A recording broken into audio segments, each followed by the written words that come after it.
What's up, everyone?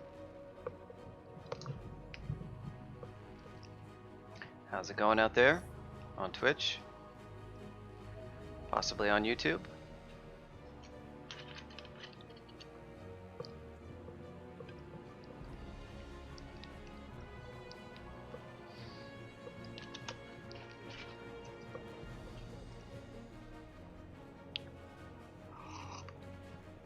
Let's go on Ben A FPS and Alcopop. Alcopop 1. Not to be confused with Alcopop 2. Different person.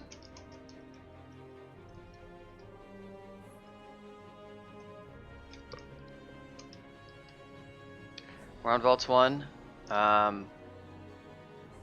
So I don't have any other modifications this patch. I just wanted to sort of get into more play testing.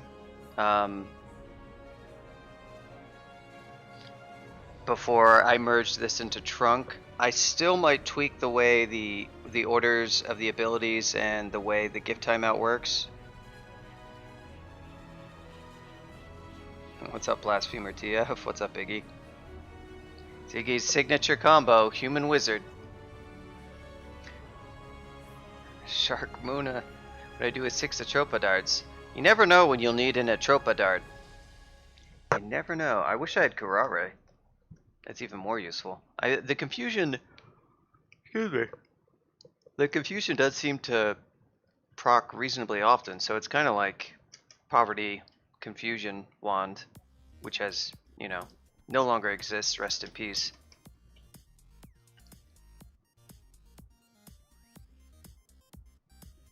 Well, that's not true for a lot of people, but yeah, this will be a buff to the piety gain, it being normal, and certainly the ability will be fun. I just put on an Amulet of Faith, so we're going to get to see this.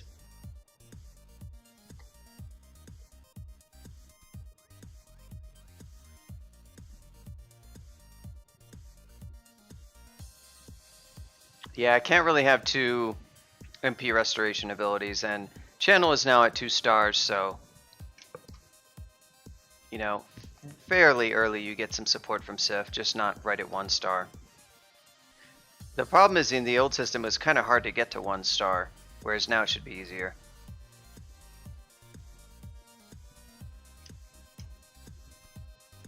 See, I'm hoping to see a little bit more use of, oh, 8 Atropa. Going big.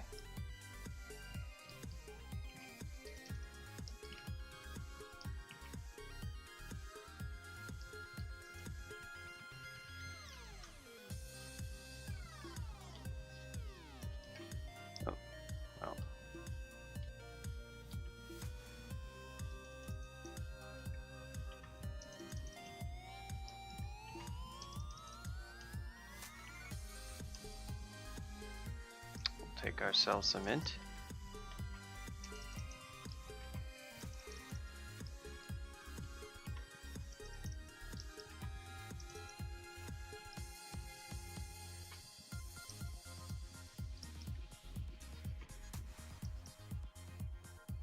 Not bad overall.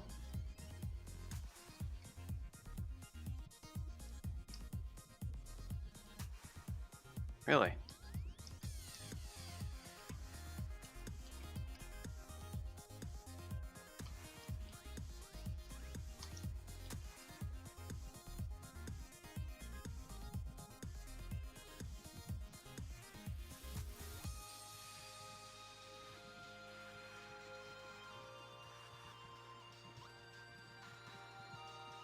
Yeah, I mean there's definitely a way to address the way the gift timeout works in terms of it decrementing it being like where your piety points get sent to.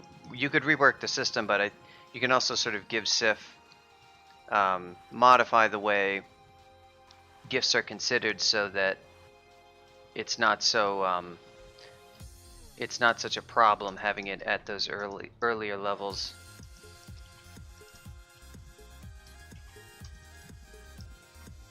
I think it's something that could be fixed without like reworking the way the gift timeout works, which would be a good project, but it's a little bit beyond the scope.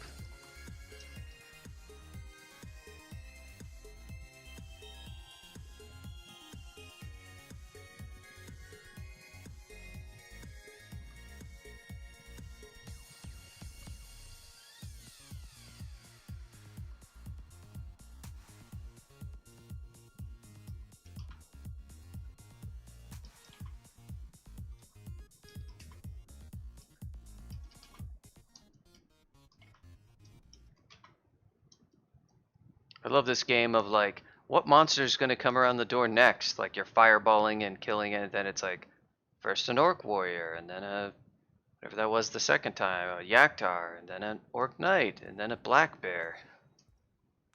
It's like some weird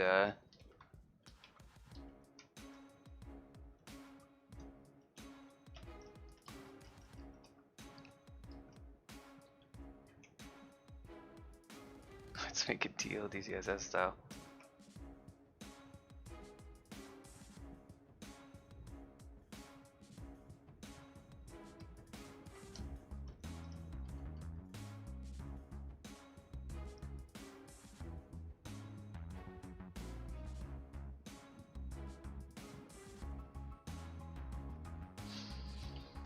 Yeah, you could think a little bit more generally about the way gifts work is a little bit silly too, in that there we go. Now we've got back up to 5 stars, so we have access to divine knowledge. We're also able to get gifts.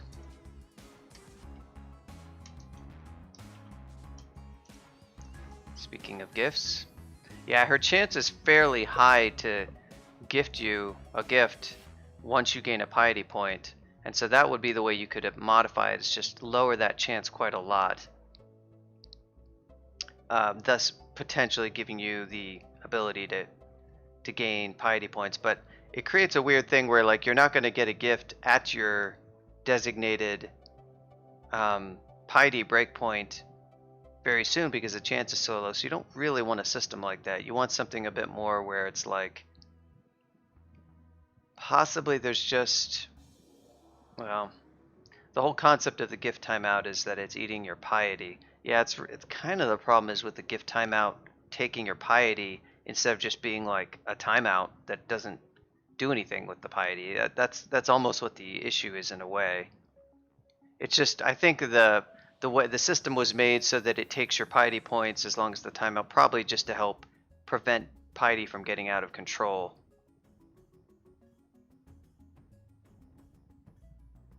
Yeah, right. You know, you don't.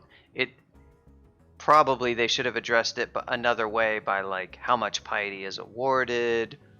You could do it with tapering. Like as your piety gets higher, it's harder to get more of it.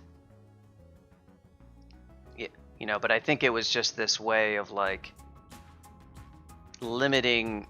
Yeah, somebody was trying to limit access to piety, probably with the mind that I don't want the gifts to get out of hand, so I'm going to have this eat some of their piety.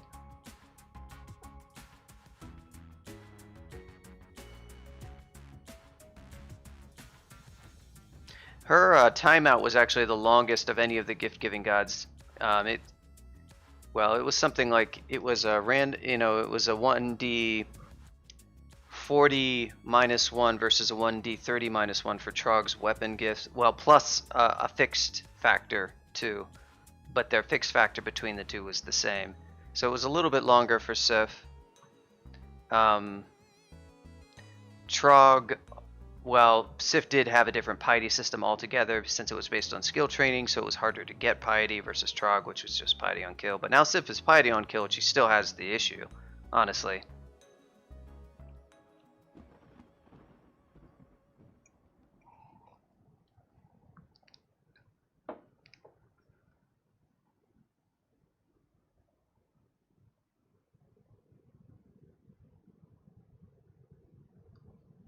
Yeah, her whole weakness was stemming from the fact that she gained piety so slowly, and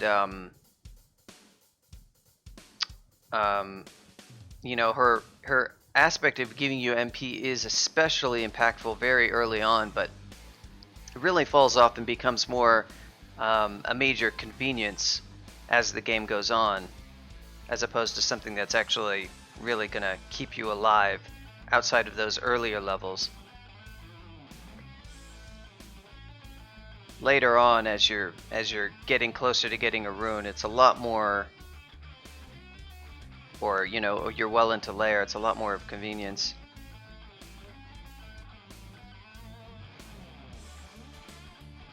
Yeah, I trained a bunch of stuff on this character. What am I? Oh, got up to 16. It's really expensive still, but Before I go the final stretch to fire magic, I kind of need to go if I want to get Firestorm ever.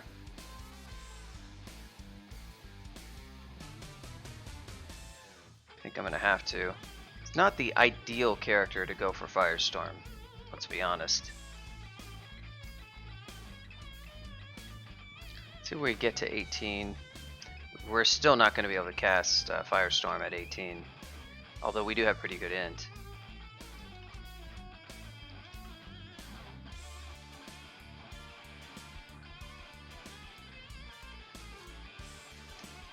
I need a better solution to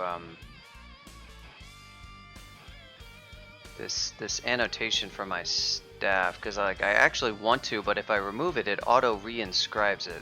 Need a way to fix it. Oh, what was our book? Passage of Galubria. Let's go ahead and get Firestorm now. 93%. We're close. Pass wall will get like around the orb run. Got a lot of spells.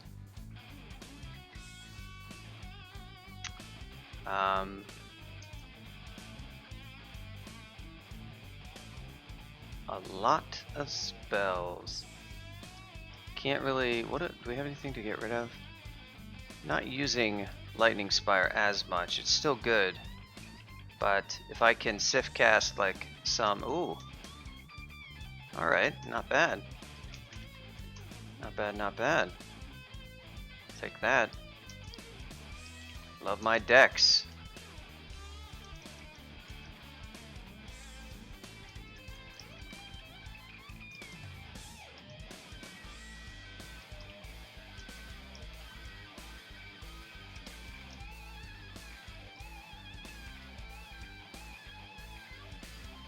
We gotta finally make it to 6 stars with this amulet on? We should be able to.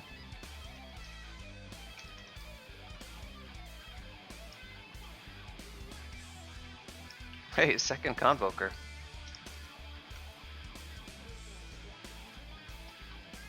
Hey, a glowing orange brain.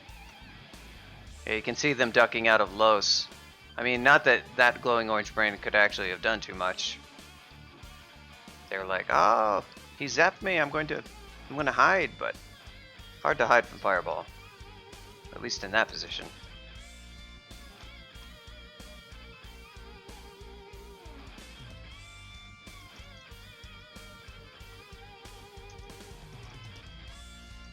Yeah, now Sif won't offer miscast protection. She'll just have the ability. Certain spells are a lot more, shall we say, suitable to use with the ability, given how much it costs. So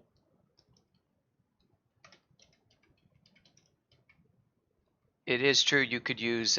It's just a very frustrating prospect of using it with the fail rate and the protection. It definitely wasn't an enjoyable experience to try to cast a spell and have it fail. One of the neat little side effects of this is, well, it has an invocations fail rate, so I shouldn't say that. It's not really true. Unless you train a bit more invo so that gets low enough. I will probably train. Actually, that would be a good little side thing to do, is go ahead and just get that to 12, because that won't take long.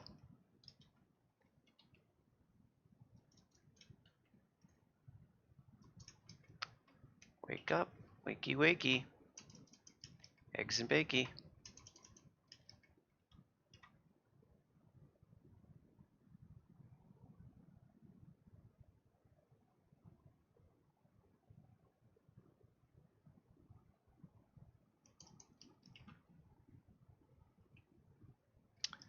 I'm not sure if I would say a hybrid approach like that would be good.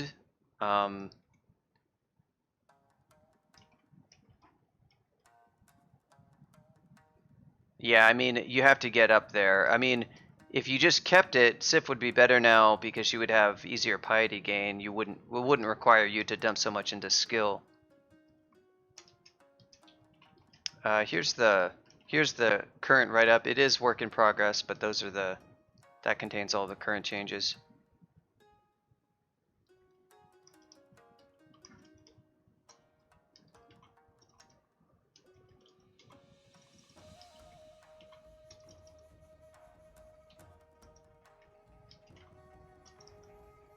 It's a rare pupper.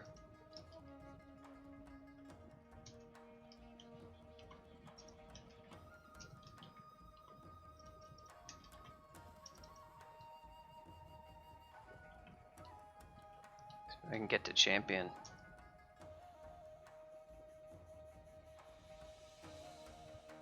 Skill 100% cast. Yeah, it sort of occurred to me when I was. It's kind of funny how I did this stuff with Sif. I made Divine Energy after I'd played a lot of Sif and I got really tired of the spamming the AA, the old ability. I don't know if you played the old version of Sif that was in the game for like back in the Lindley Crawl days, really, where you had to channel with an active each time you wanted MP, and based on your invocations it would give you a small amount, and it gave you more per use as you trained Invo. But it was very flexible that way. It's just that to rest up your MP you had to use it a bunch, and it did not cost piety, so you could use it as much as you want, but it cost turns. But it was very frustrating because like resting up your MP was like hitting that over and over again. Really powerful and impactful early on, just not maybe so much relative to other gods. So I made Divine Energy the current in thing that Sif has, where it was like you just cast a spell and it's like it allows you to overcast, or it allows you to cast even if you don't have enough MP, kind of as a, you know, as a thought experiment for like how could you get something like Sif's old style of channel without the key presses. And that's one way of doing it. It's just you didn't get quite as much because, again, it both had this timeout and the amount that you could get on average was a bit less. And it had to really be fixed. It couldn't really scale. So then she got a second ability, which was more like Trog's Hand, which was a channel that was which was an active, not so much of a toggle passive like Divine Energy was. And that did scale with Invo, but now she had 2 MP restoration abilities. So I realized it'd be better if she just had 1, and then I was thinking about miscast protection, how weird that is, and how it's sort of awkward to use and kind of a cool idea, but how could you turn that into maybe an ability, and that's what... Yeah, it was like it was kind of like using the Staff of Energy, if you've ever used that for MP restoration, where you just have to hit it over and over again. Staff of Energy is even worse, of course, because it's always a very small amount. It does, the success rate increases with Evo, but the amount never increases. With Sif, you could at least increase it with some Invo, but still was frustrating. So yeah, I basically made the ability after kind of brainstorming, like, how could you make something that feels like what miscast protection is, but without the kind of annoying recasts and the messing around with checking your piety levels and not really knowing what the chance you get protected is and all that stuff. And that's how I made the active. It's just thinking about that. So it's a replacement. It's sort of a replacement for miscast protection. Not that it doesn't have its problems. It's not a perfect concept by any means, because it creates like more decision paralysis, because now you can cast quite a lot more spells compared to what you could do with miscast protection, because of course miscast protection is not really going to be useful if the spell has a 100% fail rate, because you're still never going to be able to cast it, but with this you actually can. But that also made it more fun.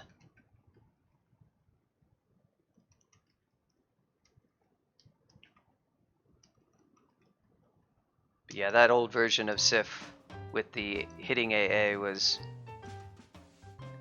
in the game since back in the Lindley Crawl days.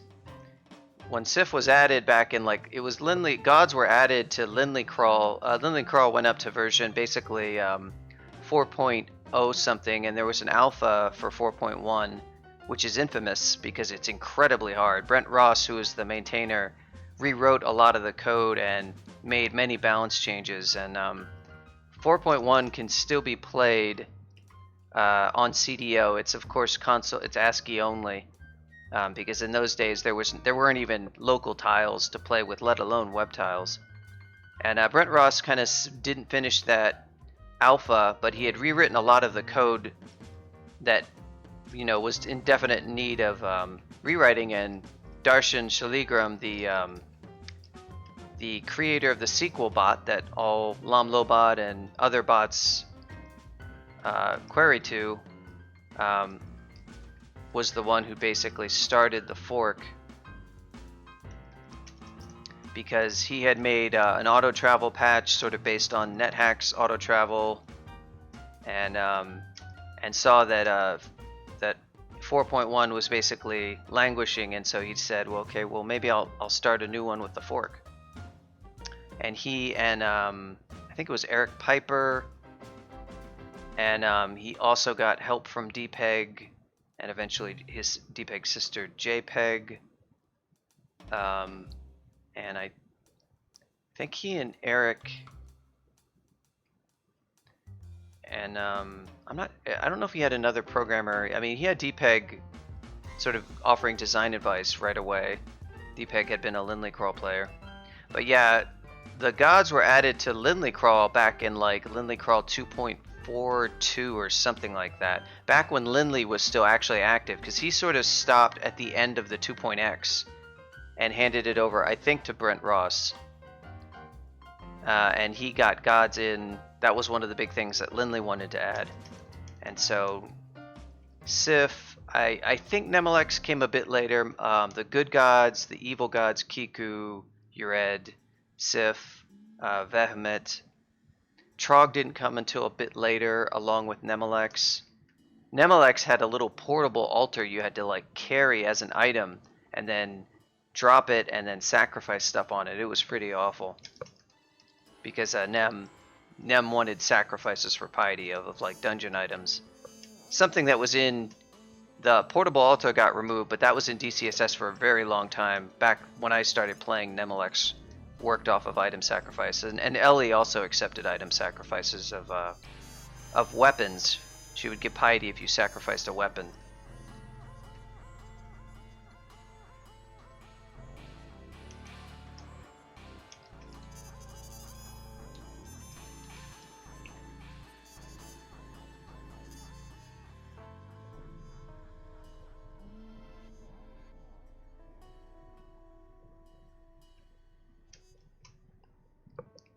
Yep.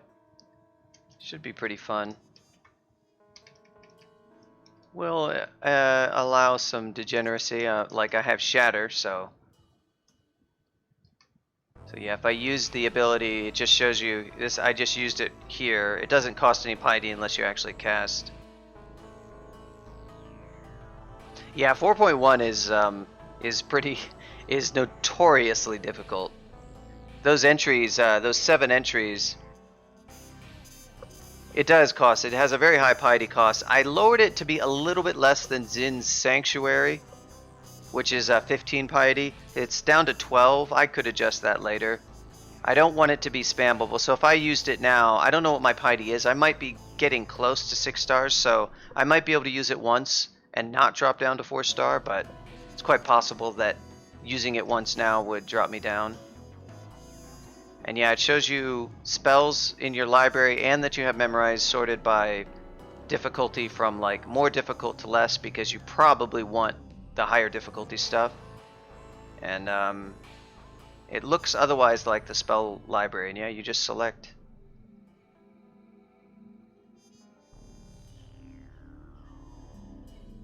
Yeah, it's, if you've used Zen Sanctuary, you know that like you could use Zen Sanctuary twice on a floor, and there's a good chance you're gonna lose access to it.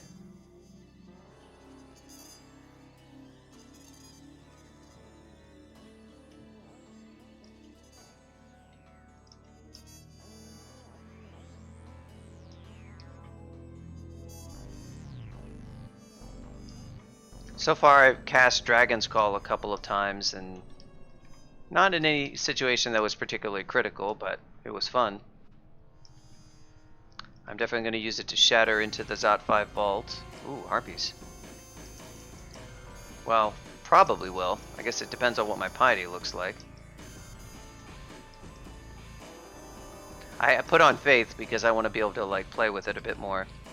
Not that Faith is, you know, one of the best amulets for most gods that have powerful invocations, but for Sif, it was, well, it led you to spam channel more, which is actually very convenient if you're using certain kinds of spells.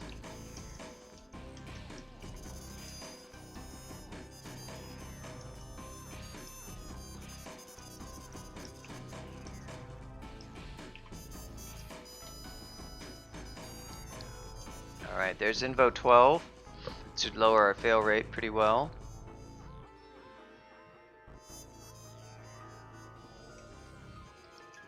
Just say 14 fighting.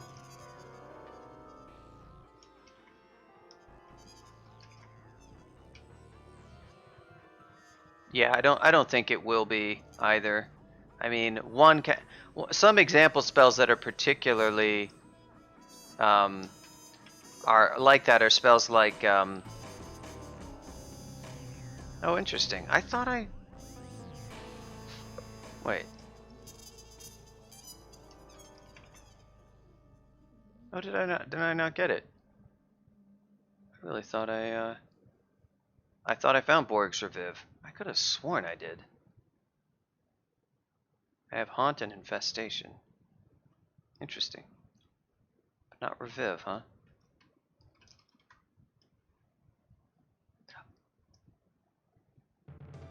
Wizard, yeah. Yeah, he commented on that raid. He's like, I can't get anywhere with... Oh, he tried Human Wizard. He could probably do okay with Deep Elf Wizard, although Yogi is much more of a Sticky Flame kind of guy than he is a Conjure Flame kind of guy. Oh, Mel, thank you for the follow.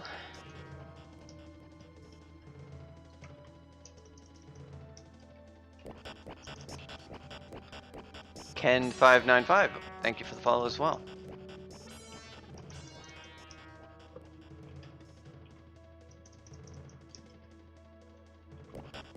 Holy crap. Satpler, thank you for the follow. I know where everyone's coming from. Possibly players from the Korean server? Oh my god. Loaded card, thank you for the follow.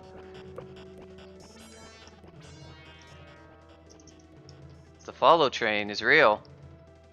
I think that's the most consecutive follow. Okay, this is definitely from Korean players. Nem Kunai, thank you for the follow.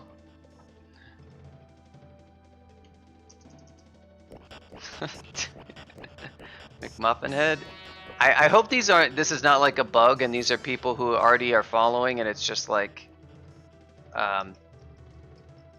you know, Streamlabs is bugging out. Gate 88, yeah, this might be a bug because these people are all following me, I think, already. Yeah. I think that might be what's happening here. Because I remember the name Gate 88. That one is familiar to me. And also nobody's saying anything in chat, so...